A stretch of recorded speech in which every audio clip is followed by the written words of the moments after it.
All right, hello everyone. My name is Maddie Callan, and my cultural presentation is on wine culture in Tuscany, Italy. So, Italy kind of has this motto surrounding their wine culture, and it's drink water, taste wine. And what this means is that you shouldn't just drink your wine, you should really taste it and savor it and know all of its flavors and really appreciate the amount of work that's gone into it and the cultural significance of it. So, a little bit more on this. Italian culture embraces casual and moderate drinking. And David Rocco, an Italian chef, said, generally, Italians like to have wine with their meals or with a little snack and definitely with each other. So it's definitely very widely accepted to have like a little glass of wine with every meal or every snack, and so.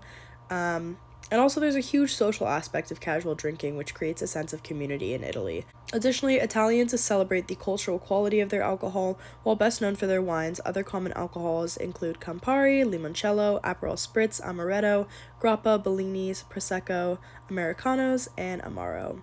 You can just tell the amount of like time and effort that they put into it, and they definitely see alcohol as something to be celebrated rather than something to be restricted or prohibited. There's also a heavy emphasis on moderation. So rather than binge drinking, alcohol consumption revolves around food, and rather than slamming shots, there's thought on how the alcohol complements the food. Italian drinking traditions and rituals remind us that drinking, again, isn't about how drunk you get, but it's about the quality of the product and the people you share the experience with.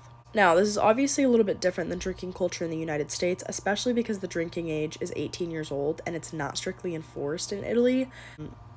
This definitely is a huge cultural shift. I feel like in the United States, drinking is definitely something to kind of be looked down upon. And the United States has one of the highest drinking ages at 21 years old.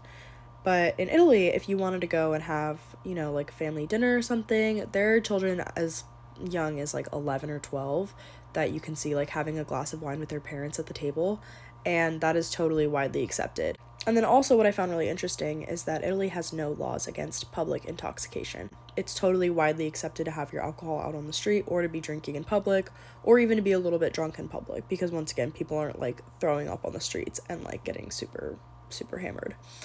Part of the culture is the connectivity and happiness it gives us by having a glass of wine with food and company. It allows us to feel emotionally recharged by sharing wine and a meal and spending time with each other. And that's another quote from the Italian chef David Rocco. One glass of wine per meal every day is widely accepted as long as it's not on an empty stomach. Alright, so here are some of the types of wines that are significant and special specifically to the Tuscany region. So first, also bear with me, I'm gonna try and pronounce these as best as I can. But first up is the Chianti Classico, which is of the highest quality. It's DOCG.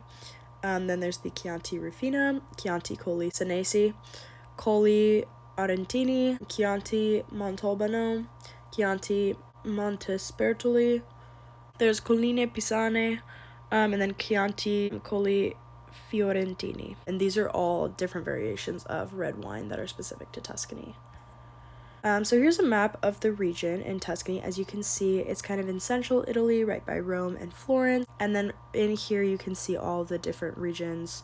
For example, there's Montalcino, there's Montepulciano, and these are kind of like along the Tuscan coast. All of the names of the wines are named after the region that they're from. So this is where it all is. Alright, and this brings us to Super Tuscan. So the term Super Tuscan was coined in the early 1980s to describe a red blend from Tuscany, in which they used wine grapes that were not indigenous to Italy to differentiate, which differentiates them from other Tuscan wines. For example, they would mix their own mixture with a Merlot, a Cabernet Sauvignon, or a Syrah. So back in the 1970s, winemakers were really frustrated with Italy's changing wine laws, and there was a lot of restrictions on like imports and exports. So they started mixing unsanctioned wine varieties like Merlot into their blends to make high quality wines, thus creating the Super Tuscans. And then there's also several Tuscan white wines that are really famous.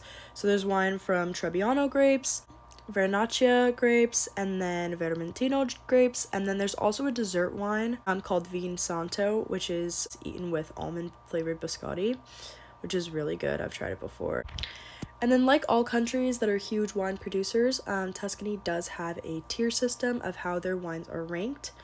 And it's called their appellation system. So Tuscany's appellation system includes three, technically I would say there's four but there's 3 official ones of designations, with IGT technically being the lowest tier.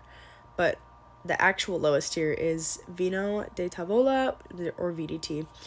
This is wine without a geographical indication, so it's basically just table wine that is made from grapes grown anywhere in Italy, and they are rarely of high enough quality to be bottled for the European market or export to the US. So usually this would be like if you made a homemade wine, or if it was from like a super local winery or something, it wasn't super official. And then the next one is Indicazione Geografica Tipica, which is represented by IGT, and that's the broadest category, and it identifies a level of quality and regional characteristics relevant to a particular geographic area without requiring the wine to adhere to the strict requirements necessary for DOC or DOCG status.